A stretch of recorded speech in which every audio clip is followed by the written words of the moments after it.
Hey Hylians! There's a large number of reoccurring monsters and villains in the Zelda series. Some show up within almost every single game at this point, while others are a little less likely to show up, and when they do, it's always exciting to see them again. And when it comes to all these returning monsters, I don't think there is any other enemy in the series that fans are more excited to see return time and time again than Dark Link. Dark Link has been around since the second game in the series, and while he hasn't returned in every game since then, through the select games that this shadowy version of Link has shown up in, he has gone on to become a huge fan favourite. There is surprisingly a lot of different versions of Dark Link in the series, some going by different names and some may have slightly different appearances, but all fill the same role as Link's shadowy evil counterpart. So today I'll be going over every single appearance of this shadowy doppelganger, from his very first all the way up to his most recent, and see how he has changed and evolved as time has moved on over 40 years of Zelda. But very quickly before we start, please don't forget to subscribe to the channel if you are not already and want to see more Zelda content from me. Along with that, it would also mean a lot if you could like the video to show me you are enjoying the content, and if you have the option available, hyping the video also really helps push it out to more people who might be into the same stuff. With that said, let's begin!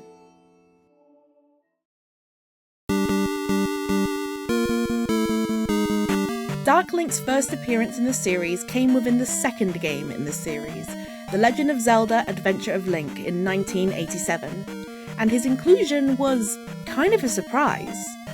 Within Adventure of Link, our main goal is to find the Triforce of Courage to wake the sleeping Princess Zelda.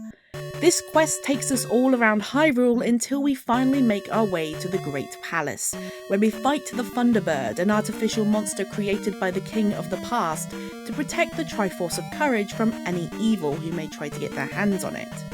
After the fight is finished and you defeat the Thunderbird, you would expect we'd get the Triforce and save the princess. But the game has one more thing in store for us: a fight against yourself. Dark Link literally jumps out of your own sprite, truly being Link's shadow. This fight is a tough one, as Dark Link will fight just like you, jumping, crouching and using his shield to block your attacks and stabbing at you with his sword over and over. But when you finally defeat your own shadow, he disappears. You are rewarded for this final challenge with the Triforce and can finally finish your quest. Although this is only a small introduction to the character of Dark Link, it still holds many of the aspects of his character that we will come to see more of as the series goes on. He's a test to go against, a puppet created just for fighting against the hero, and probably the thing that will become his most recognisable trait: he fights just like Link.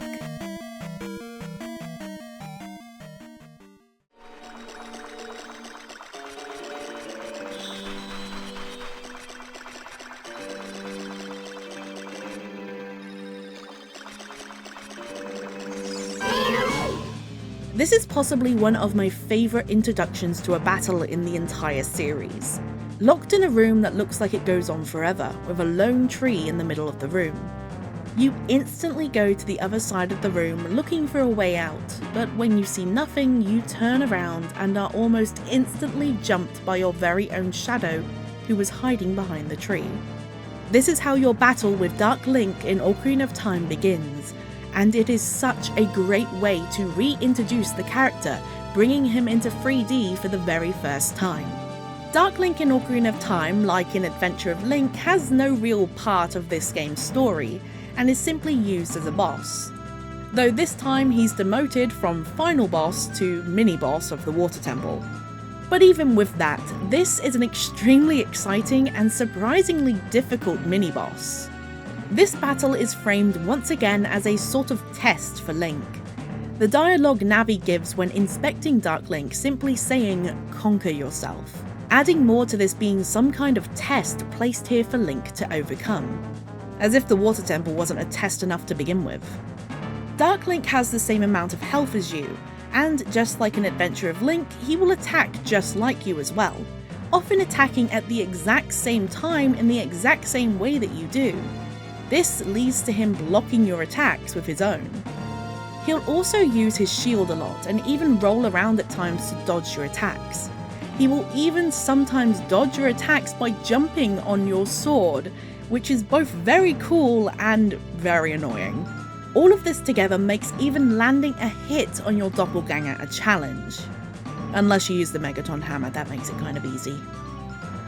A really cool detail in this fight is that Dark Link will start out partially transparent when the battle starts, looking almost more like a ghost, but as you deal more damage and as the battle goes on, Dark Link begins to, well, darken. And as this happens, he will also begin to get more aggressive with his attacks, hopping down into the water and popping up behind you, getting faster and faster. Another great detail for this fight comes from when you first enter the room. When you enter the room, keep an eye on your reflection in the water. You'll notice that when you pass the tree in the center, your reflection disappears. Spooky. This makes me wonder if this Dark Link is your actual shadow, or if it is simply some weird trick played by this very strange room. One thing is for certain though, and that is that this fight with Dark Link is a highlight for not just the Water Temple, but all of Ocarina of Time. And it really cemented those traits for Dark Link that we first saw in Adventure of Link. I am definitely looking forward to seeing this fight recreated in the upcoming remake.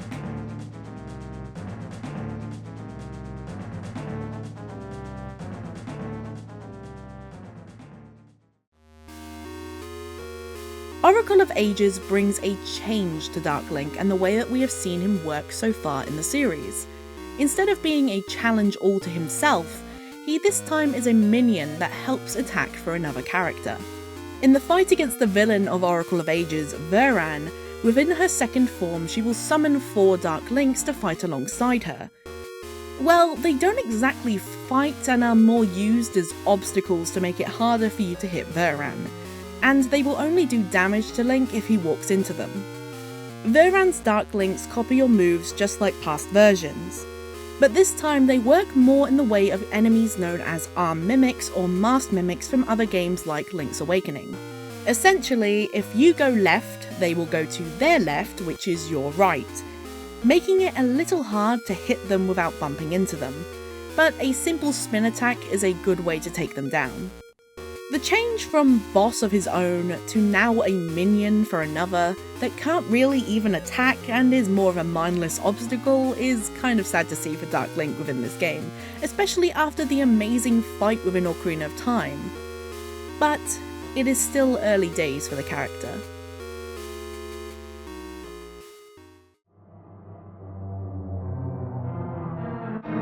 A Dark Link appearance that is often forgotten about is the Dark Links seen within A Link to the Past on the Game Boy Advance.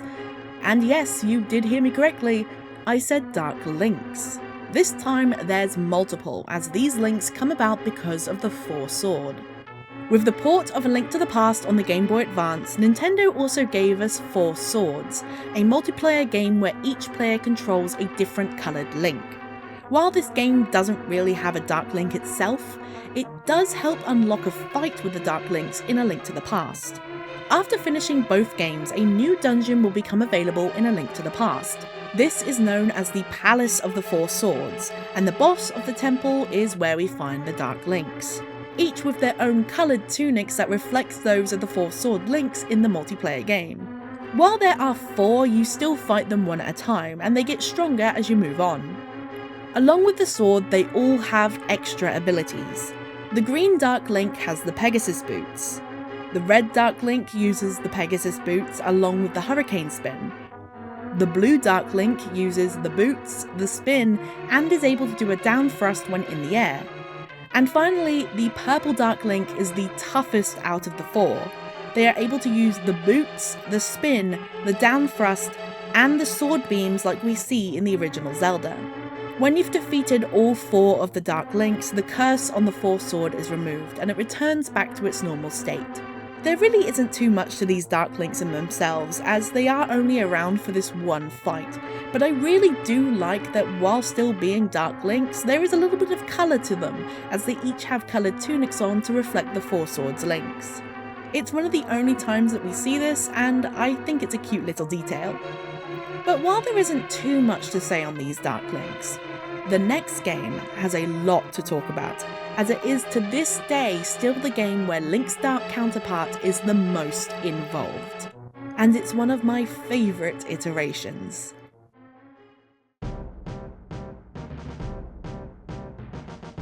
Up until now, the roles Dark Link played were very simple.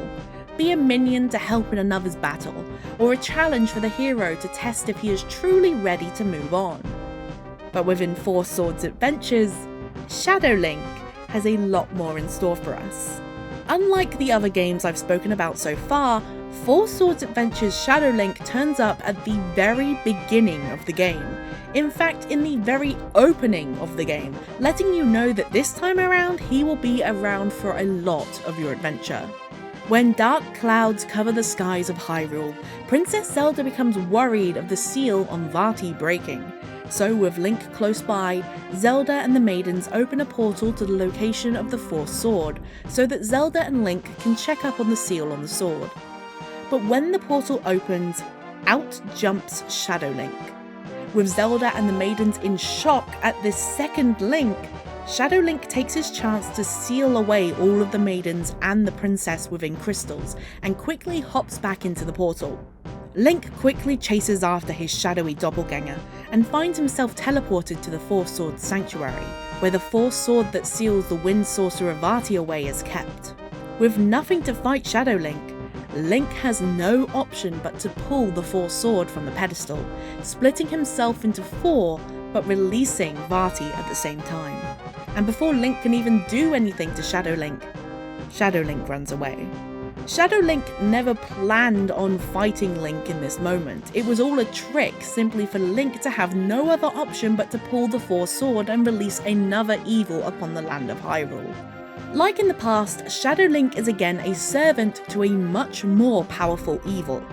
Within this game, he was made by Ganon with the power of the Dark Mirror to specifically trick Link into pulling the Fourth Sword, releasing Vati so that Ganon could use Vati as a distraction while he became more powerful, while Link, Zelda and the maidens still had no idea of his return. Ganon can create a never-ending supply of Shadow Links, so on your adventure there will be at times multiple Shadow Links at once. With the help of the Dark Mirror, Ganon uses all of his evil and hatred to give the Shadow Links form. Mirror images of Hyrule's hero created through pure evil. During your time playing Four Swords Adventures, Shadow Link, or should I say Shadow Links, will show up many times throughout the story. They fill the roles of bosses, mini-bosses, and obstacles as you make your way around the kingdom. While in levels, sometimes you'll come across a Shadow Link who will summon a giant bomb. This can kill you in a single blast. When this happens, you will need to dodge the blasts by hiding in nearby caves and tunnels till you're able to leave the screen that he's on. Other times, you will have to fight Shadow Links head on.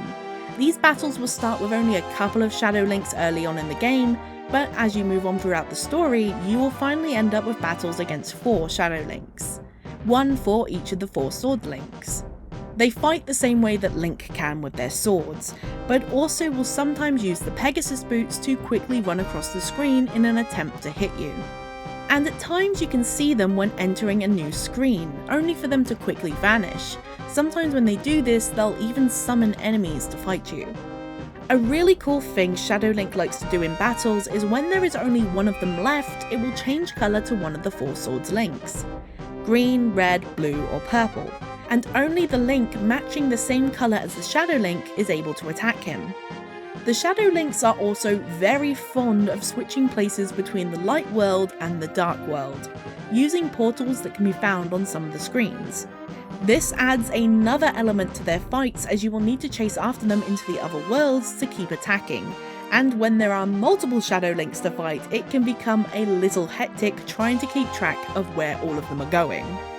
It's safe to say that the role of Shadow Link in Four Swords Adventures is by far the biggest role Link's Shadow has had in the series so far, with multiple of them in the game showing up from the very opening moments to the very end. His presence never really leaves. This is also the most story I think one of these counterparts has had even to this day, not just being a challenge that pops up with no warning. They are a fully fleshed out part of the game with a reason for being around. And that's really great to see, and it's something I hope we see more of in future games in the series. Going from his biggest role in a game to one of his smallest roles.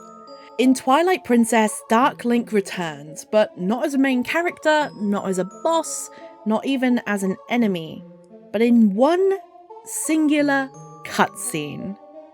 Though I must say, if he's going to be a part of any cutscene in this game, it might as well be possibly the most memorable one in the game. After finishing the first 2 dungeons and making your way to Lanayru, you will have yet another Wolf Link segment. After collecting all of the tears, you'll remove the twilight from the area, return to your human form, and find yourself standing in front of the lake spirit, Lanayru. Like the other spirits before, Lanayru thanks us for removing the twilight from the area. But then they give us a warning about the dark power that we've been looking for, the fused shadows. They then tell us a story of why the goddesses sealed away this dark magic long ago. Lanayru tells of how the goddesses created the land, and how for ages it was peaceful. But when the people of Hyrule found out about the sacred realm and in turn the Triforce, a war broke out across the land.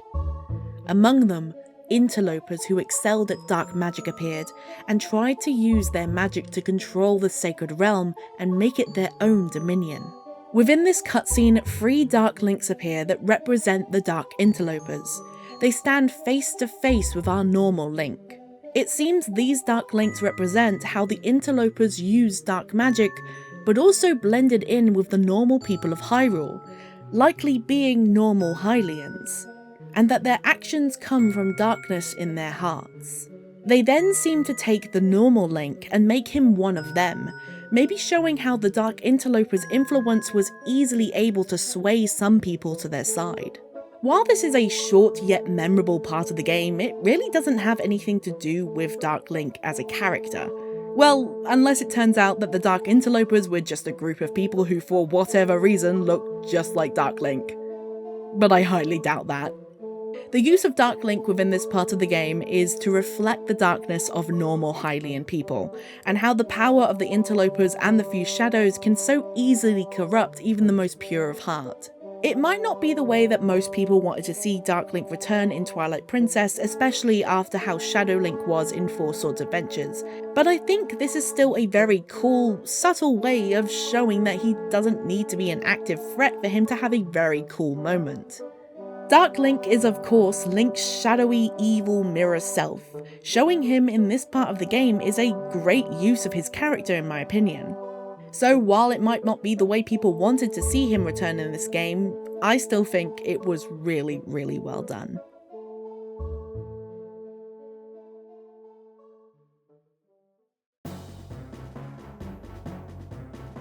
Moving on to Spirit Tracks, where Dark Link somewhat returns to his roots, becoming a boss once again, though this time he's a secret boss. Boss gauntlets or boss rush modes have become somewhat of a reoccurring minigame or challenge in the Zelda series. These modes are typically where you go through all of the bosses you've faced so far within the game with limited items, no healing or other factors that can add to the difficulty. And one of these gauntlets turns up within Spirit Tracks, being known as Take 'em All On. In Take 'em All On, you will go through floors of normal monsters, and then fight a boss after completing a number of normal rooms. You'll do this several times till you get to the end, where you'll then be put up against a boss you have not yet fought before, Dark Link himself.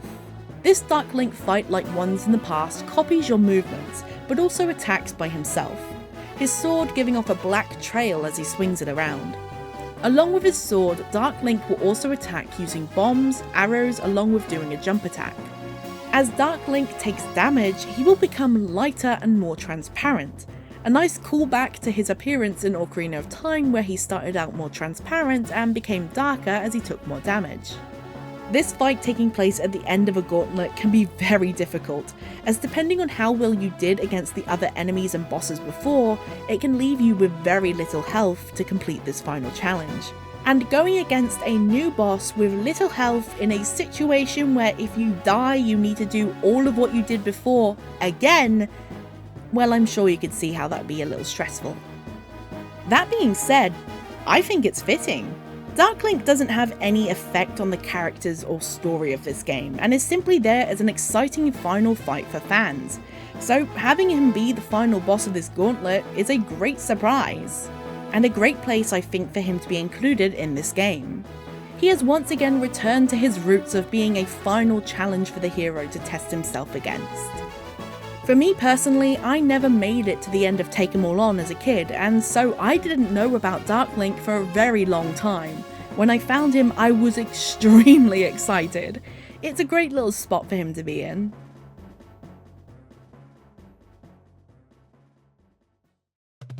With the 3DS and its Street Pass mechanic, Nintendo tried many different ways of incorporating it into many of their different games that came out on the console. Some were more simple, while others were more elaborate.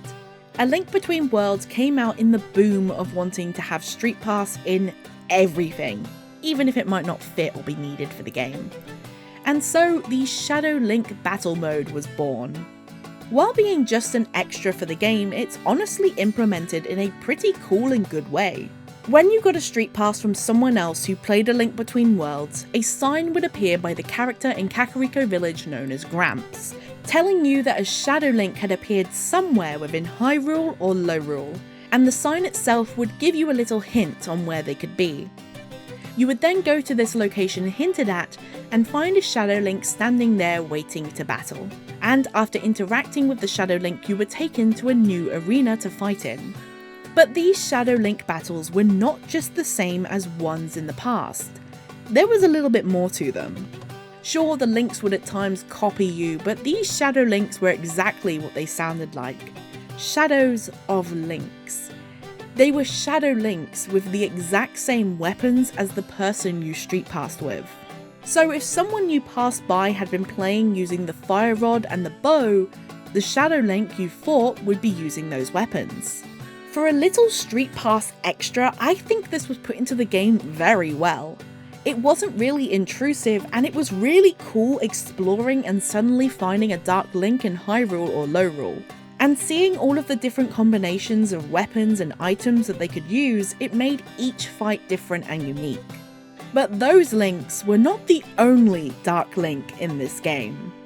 Now, huge spoilers for A Link Between Worlds, so if you have not finished the game and don't want to be spoiled on something that's really cool to be fair, just move on to the next game. Okay, now everyone who didn't want to be spoiled is gone. Let's continue. Now, while he isn't named Link, he is essentially a Dark Link, and so I wanted to briefly talk about him. Ravio is Lorule's Link.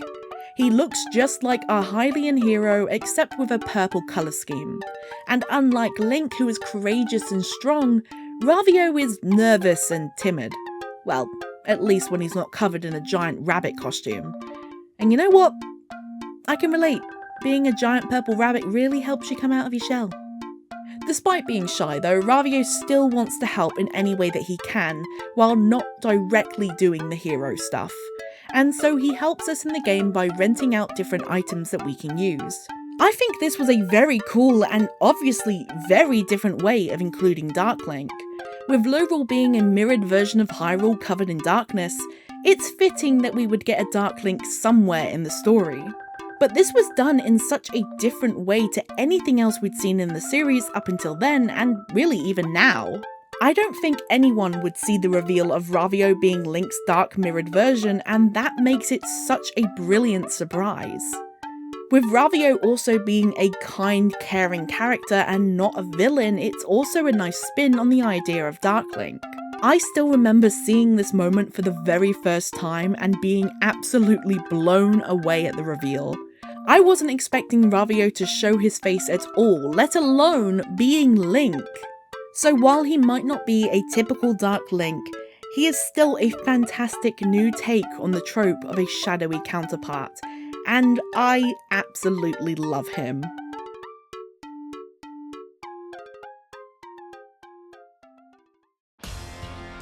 Dark Link at times has been created with the evil and darkness of another character, for example Ganon, but being a shadow of Link, a mirror to the hero, you would expect he would be created from Link, right?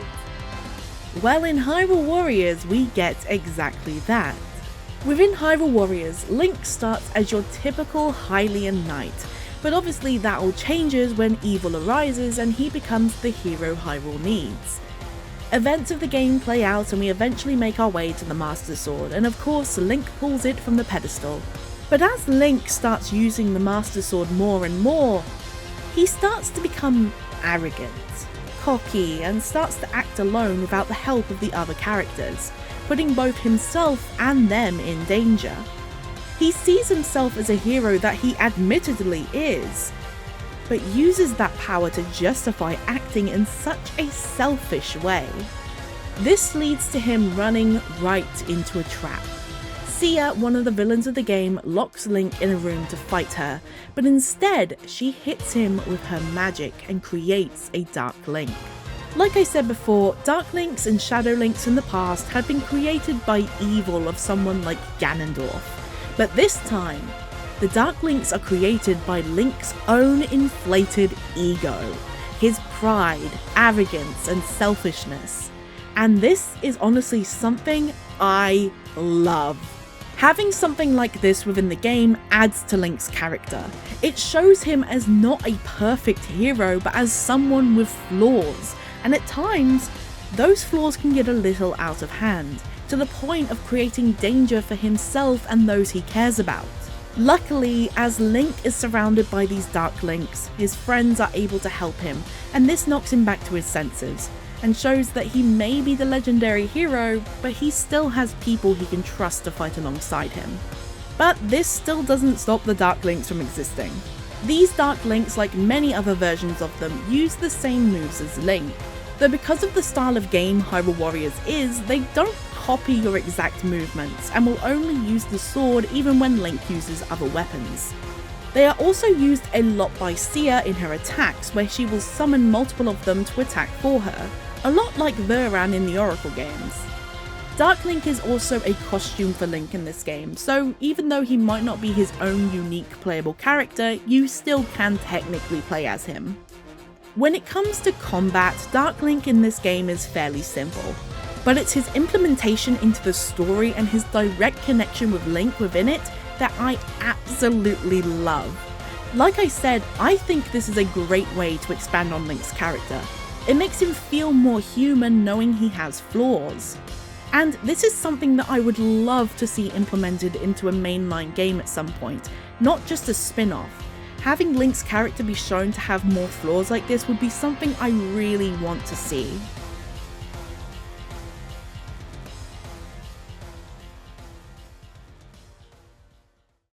Wow, I finally have an excuse to talk more about this game. Cool! Triforce Heroes is a game in a very similar vein to Four Swords Adventures, being a multiplayer level-based adventure. But along with having many similarities, it is also very different. And one of these differences comes down to its Shadow Link. While Four Swords Adventures had one of the biggest implementation of Shadow Link's character, Triforce Heroes brings them back only a single time. But while Four Swords Shadow Link may have come in groups, they were still pretty easy to take care of, even with their colour changing tricks. But with the Shadow Links in Triforce Heroes, they bring along some super powerful weapons. When you find the Shadow Links, they are the boss of their area in the Den of Trials, and to match your team of 3, there are also 3 of them. And to match each of you having a unique weapon like a bow or a hammer, they will randomly have one of the weapons you could get in the game. But they have it at full power. And because it's random, you can't exactly pick to counter what they have, as it will be different each time, and you need to be ready for the most powerful versions of any weapon in the game. Triple arrows, giant hammer stuns, huge tornadoes of fire. Who's to tell what combination you could get put up against? These weapons, mixed with them also cursing you if they hit you with their sword, meaning you cannot use your sword for a short amount of time, definitely makes this a challenge. Oh, and another point, if you're playing with other people, you all share hearts. This can quickly add up to make it even more difficult, especially if your teammates are not the best at dodging.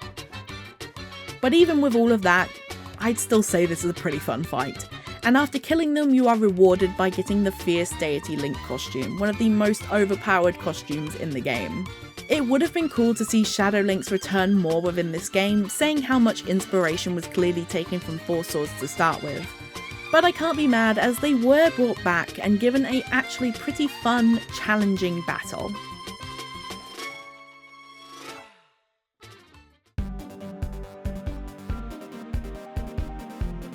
Cadence of Hyrule is a very interesting Zelda game, and honestly it still surprises me that this game even exists to begin with, as it's an official Zelda spin-off made by an indie company. It's a rhythm game where you explore the kingdom of Hyrule to the beat of the music as Link, Zelda, and many other characters.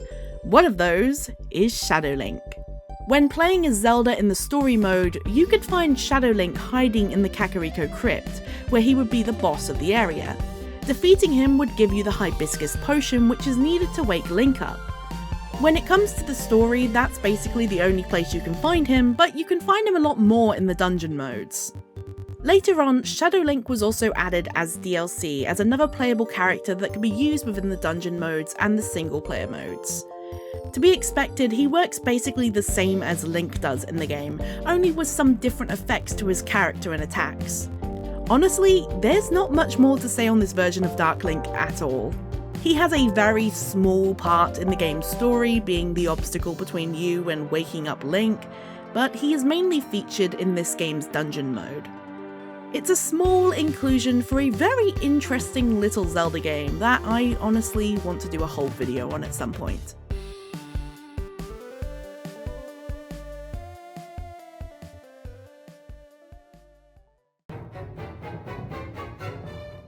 So as we've gone through the series, you've likely seen that the original Link's Awakening was not already included, because in that game there was no appearance of Dark Link. But within the remake for the game on the Nintendo Switch, they added in a new minigame mode that you could actually find him in. It's clearly a much smaller role than any of the games I've talked about so far, but I still wanted to include it. As you progress throughout the game, you'll eventually find a familiar face, Dampé the Gravekeeper. Within the remake, Dampé is who you talk to play the new minigame, the Chamber Dungeon. This is honestly a pretty cool, though extremely bare bones Zelda Dungeon Maker minigame, where you put rooms from the actual dungeons in the game together as almost some kind of puzzle, and then you get to go through them. It's a nice little time waster, but nothing too special.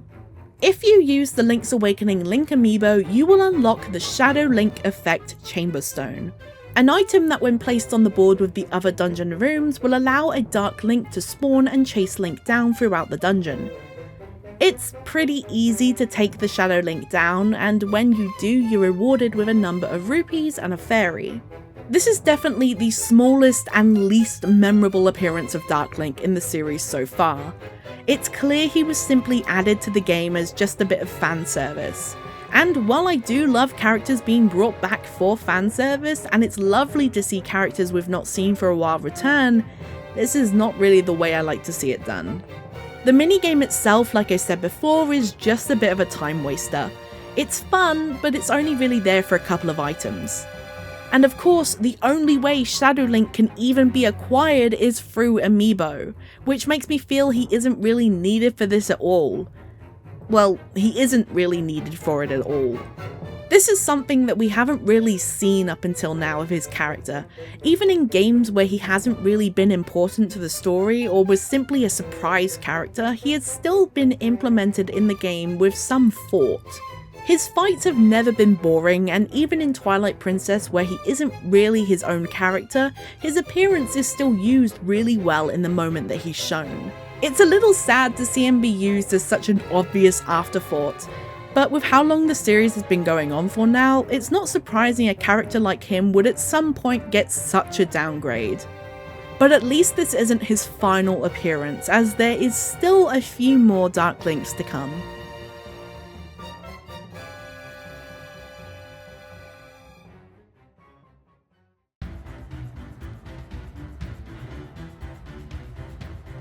The Hollow from Age of Calamity are Dark Link in every way apart from name. While on your way into the Lost Woods and Korok Forest, with the champions alongside you, things get a little weird as suddenly you're ambushed by twisted malice forms of Link and the other champions. Yes, this time Link isn't the only one getting a twisted copy of himself. The Hollows, just like Dark Links of the past, mirror Link and the champions, fighting in the same ways that they do. And much like in the past, these mirrors of the heroes are made by another. This time, the sorcerer and devout follower to Calamity Ganon, Astor, who first made them to attack Link and the champions within the Lost Woods.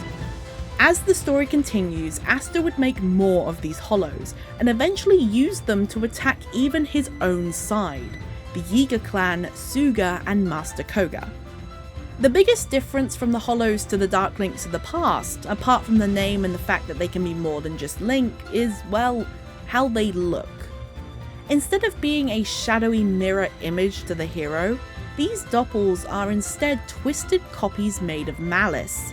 And for them showing up in the time of Age of Calamity and Breath of the Wild, I think this is a perfect change.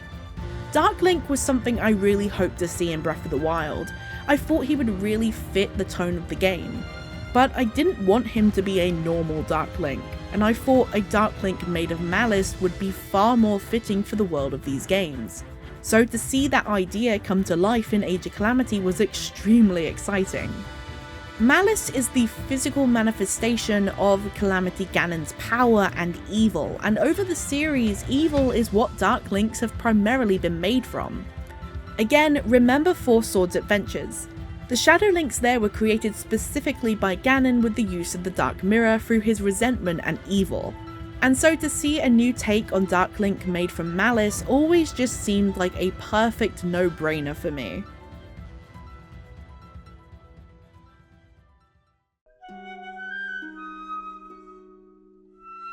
Echoes of Wisdom is currently the newest Zelda game in the series, and within this game, while not a typical Dark Link, we do get something that fills that role. This version of Link I'll be calling the Echo Link. After saving Zelda at the beginning of the game, Link is sucked into a mysterious rift. We have no idea what happened to him, but while exploring the world and making our way around the dungeons, we seem to find him again. But this is not the Link who saved us. This is an imposter, an echo, a doppelganger created from the still world. We fight against this Echo Link multiple times, and these fights can actually be quite challenging, especially on a first playthrough. Defeating him for the first time gives us the ability to use the sword power as Zelda, and later battles also give us more items to use while in sword fighter form, those being the bow and the bombs. Echo Link doesn't really have too much to do with the story after a while, and mainly works as a mini-boss, a way to give us upgrades for the sword fighter form in the early game. But seeing this new take on Dark Link in this game does make me happy to see, and honestly, getting to fight Link in an official Zelda game as Zelda herself is very cool, and it's kind of funny to finally figure out how it feels to fight against Link. Now I know how all those enemies have felt over all these years.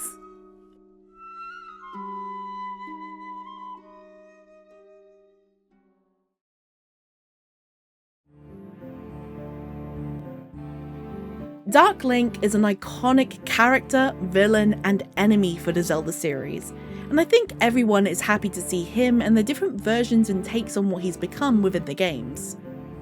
From a simple surprise boss at the end of the game, to now a creature made of pure evil, there is a lot that can be done with this character, and I really hope we see more of him and what can be done with his character in the years to come. Like I've said before, one of my favourite things ever done with Dark Link is making him a direct reflection of Link, using his character to add and show things about the silent hero that we don't really normally get to see. I didn't mention this at the time, but this was also something that was done in the Twilight Princess manga, and was also done in a fantastic way there, so I definitely think this is a really cool way that we could see him used more in the series as we go on. especially if Nintendo don't always want to use him as a boss or enemy and have him just more there as a subtle foreshadowing of sort. And I will be eagerly awaiting the return of Dark Link within whatever new game in the series he decides to turn up within next.